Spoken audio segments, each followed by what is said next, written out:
Hello, this is my Chapter 6 summary Governance and Finance of U.S. Schools.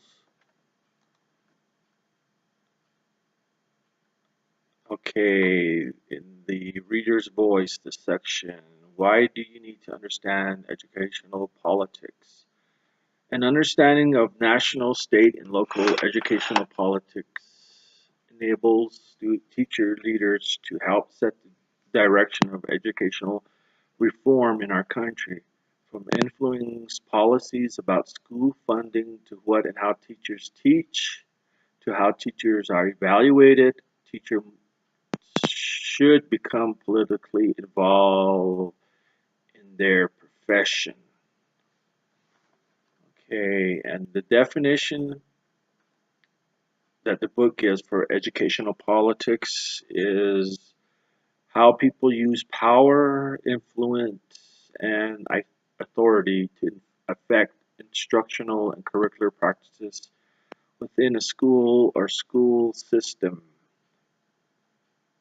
Okay, and the book continues, and there's a diagram that is the figure 6.1 diagram in the book. It shows that schools are affected by different conditions, different areas of the government, um, world events, particular climate, uh, political climates, uh, public opinion, state, regional, local influences, politics. Okay, and then it continues with the five dimensions of educational politics that influence teachers. Figure 6.2, there's a diagram there, a model. We have four influences that are, no, five influences that are pointing towards the teacher.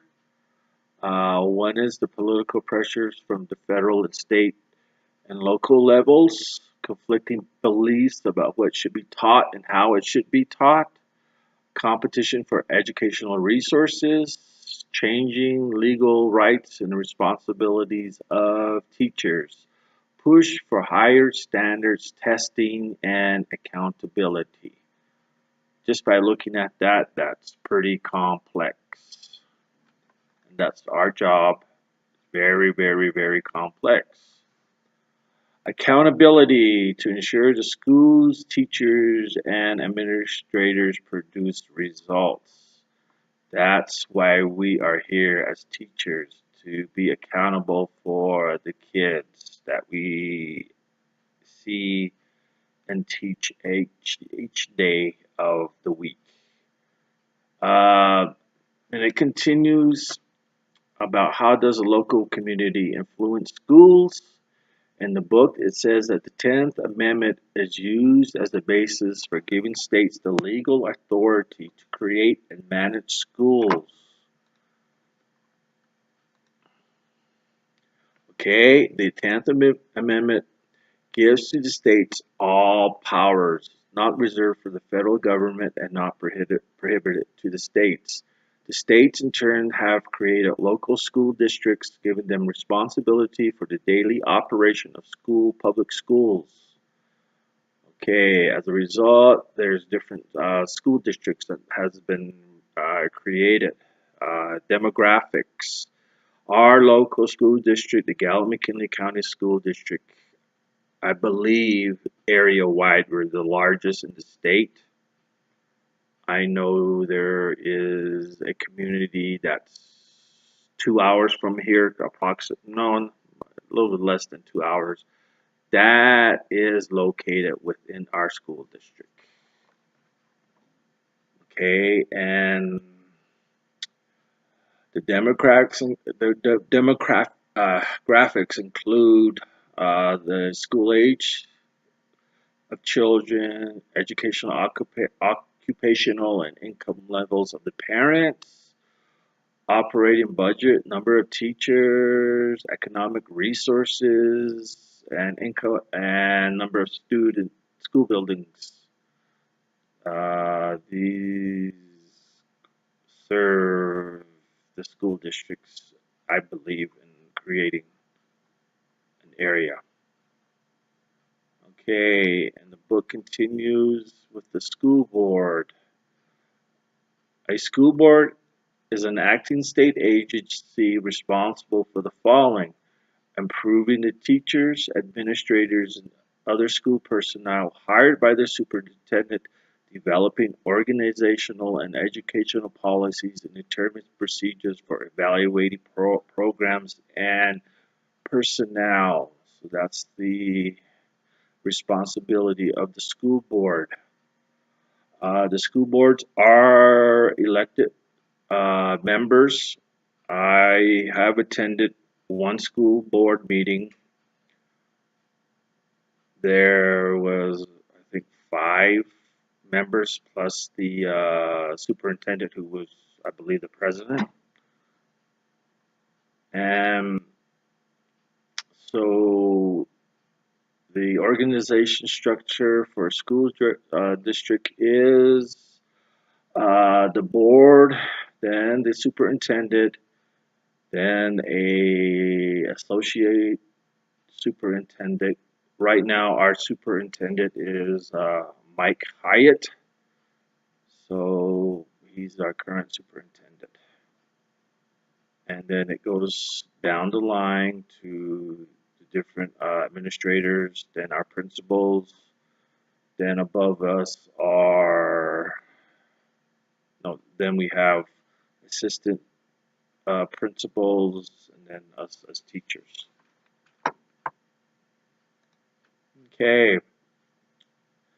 The school board plays a critical role in U.S. educational systems. However, school boards have been criticized for not educating themselves about educational issues, being reluctant to seek input from their communities, not communicating a vision of educational excellence to their communities, and not developing positive relationships with superintendents. I highlighted that because when I was viewing the meeting that I attended, it was nothing like this. They seemed to all work well. They were all supportive with the superintendent. They all were there to support the superintendents. There was community involvement. There was feedback offered to the community. So that was nice to see. I was impressed to see that. Um, It also says here in the book that the superintendent is a key figure in determining a district's educational policy. He serves as an advisor to the Board of Education to make policy recommendations for improving curricular and instructional programs, to act as employer and supervisor of professional and non-teaching personnel, to represent the school in their relationship with the community, which again, I'm thinking he's doing an excellent job. All right, let's continue. Superintendents must have great skills to respond appropriately to the many internal political forces that demand their attention, and conflict is inevitable. Effective superintendents demonstrate that they are able to play 3 roles simultaneously: politician, manager, and teacher. And I have seen him do this. I recently he was on the one of the TV stations. He gave a press release regarding one of the employees at Gallup, McKinney County School District, who was killed in Las Vegas. So he seems to me he's competent enough to hold a position. School restructuring.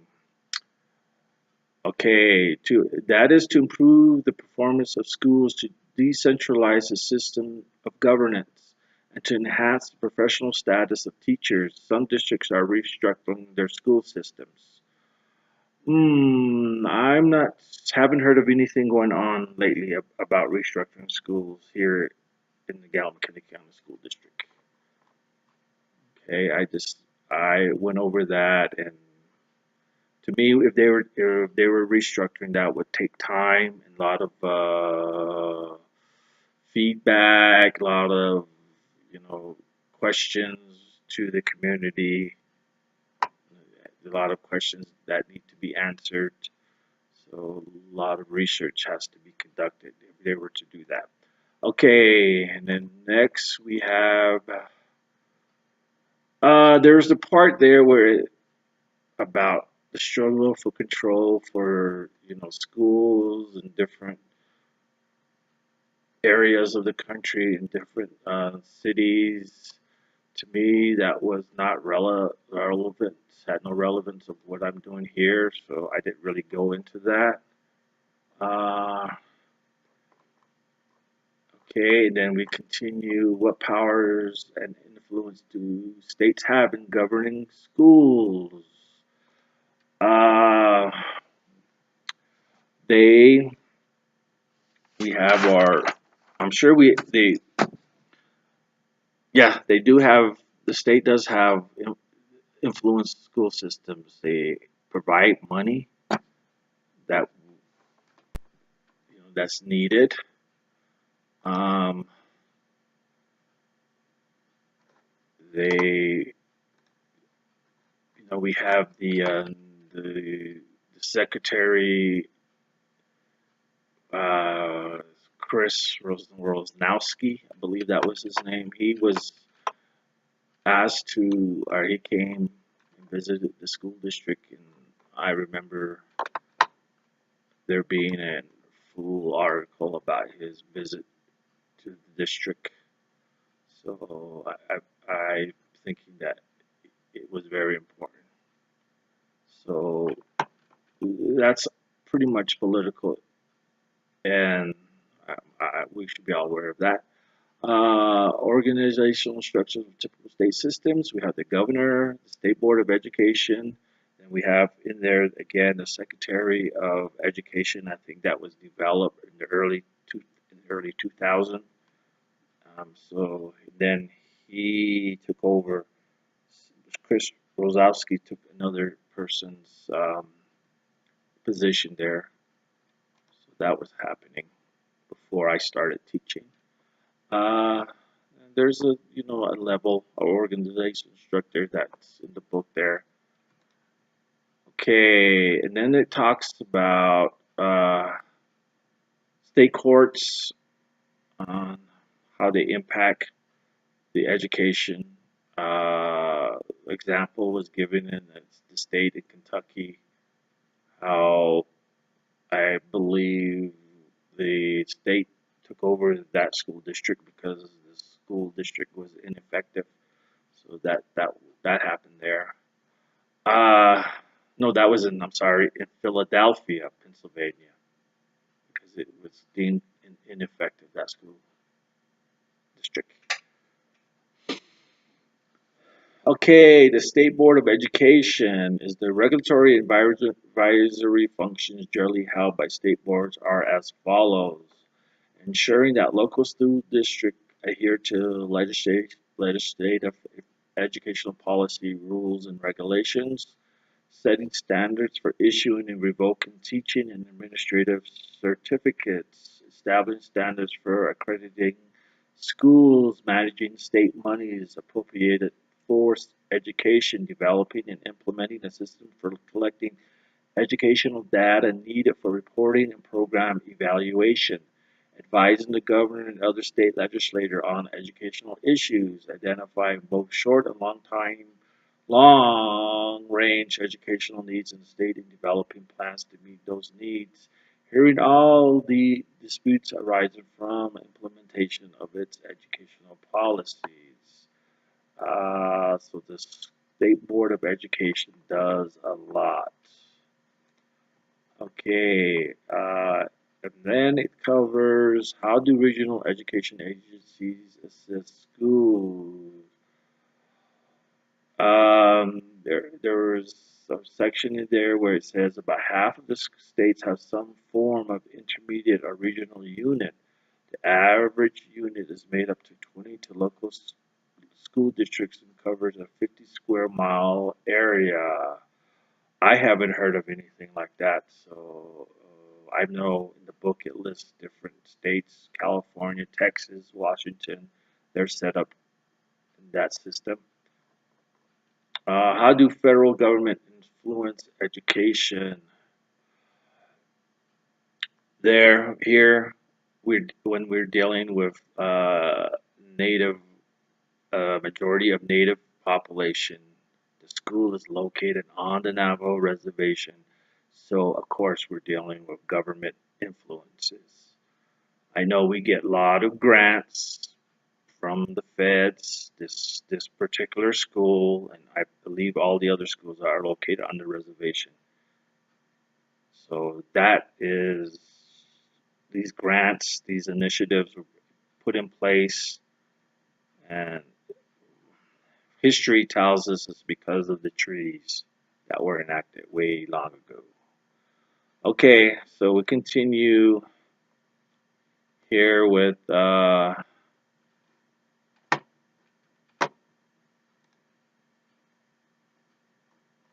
okay, the U.S. Department of Education. That again, I know they provide grants.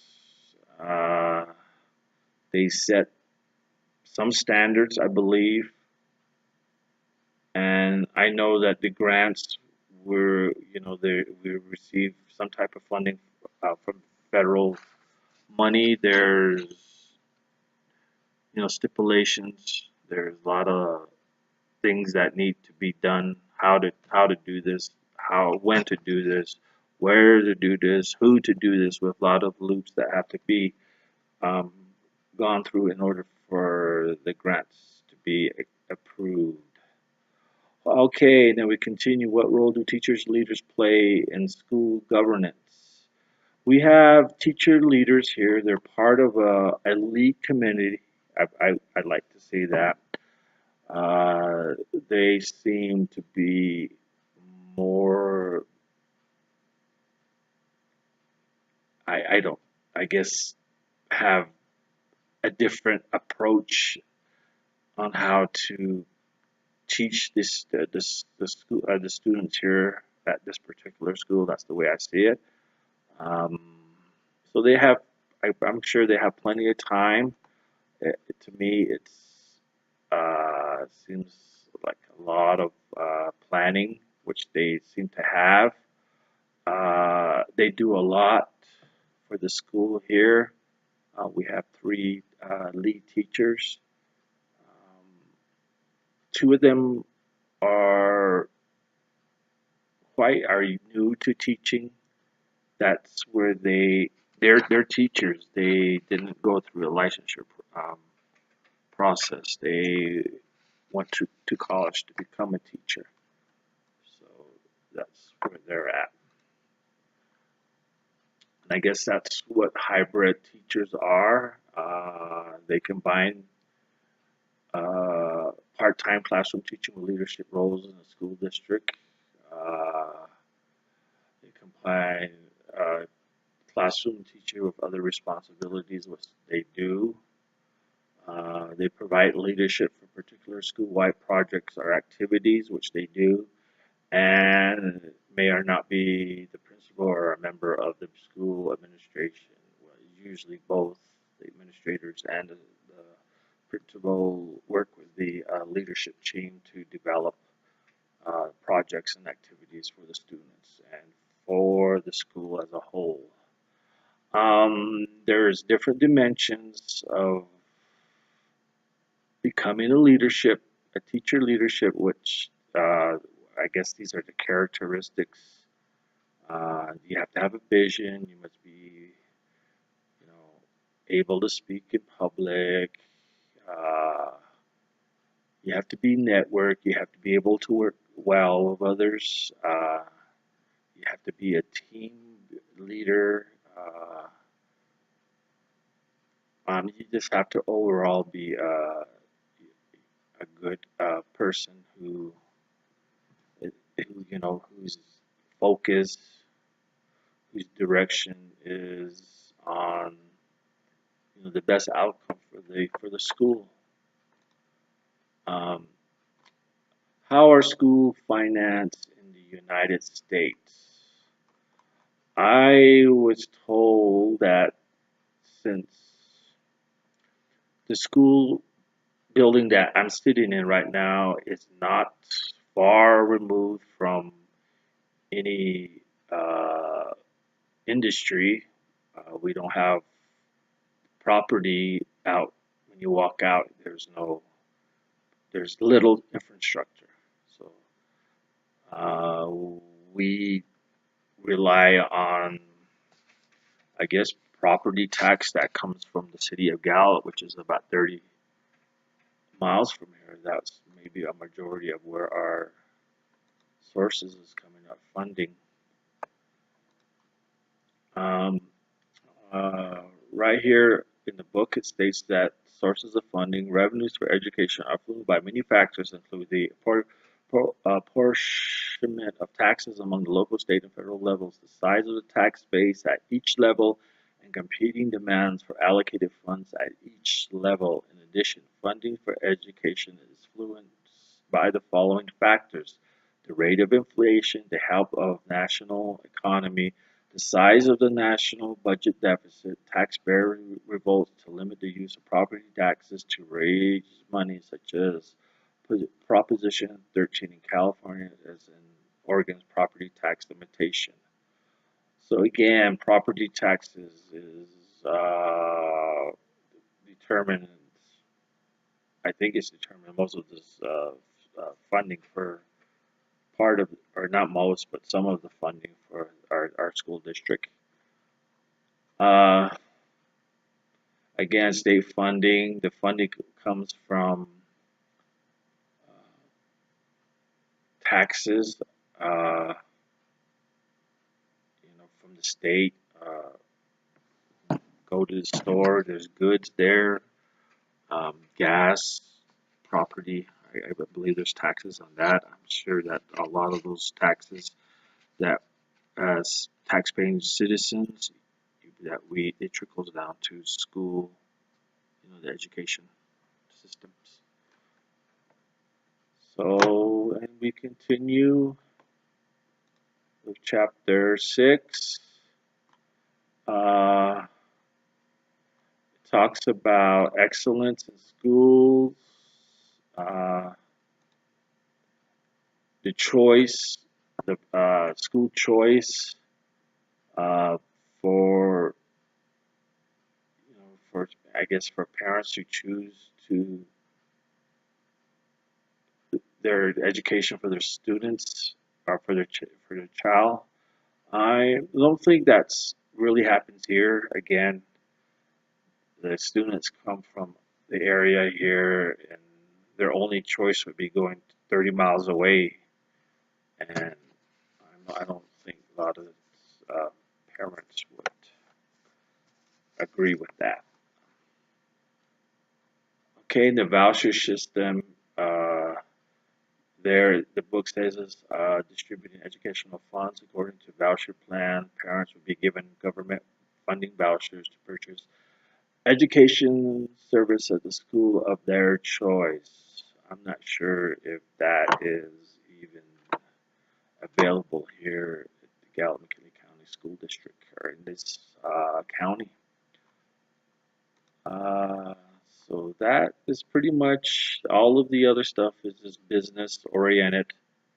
Again, we don't have too much infrastructure out here. We rely on federal funding. Uh, so it mentions, private schools, charter schools in the book. I I just see if the only thing available would be out here for private schools would be what's available online, which it mentions in the book. I've seen on TV advertisement for for in that direction if a parent chooses to have their child educated.